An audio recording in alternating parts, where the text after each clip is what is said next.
молеким жигиттер бар мына. Жанагы ырды мен эстедим. Казакча ыр болчу, мондай көрүп жүрөм.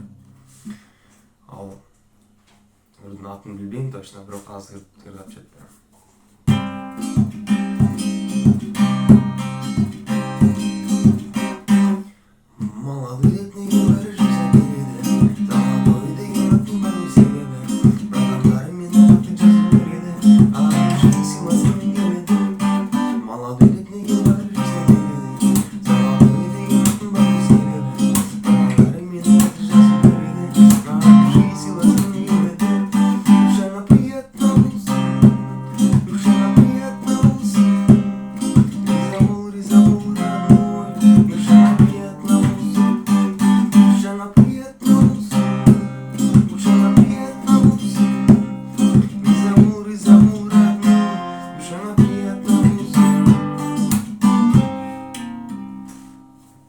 Комментарий жазыла берет дейм же жок.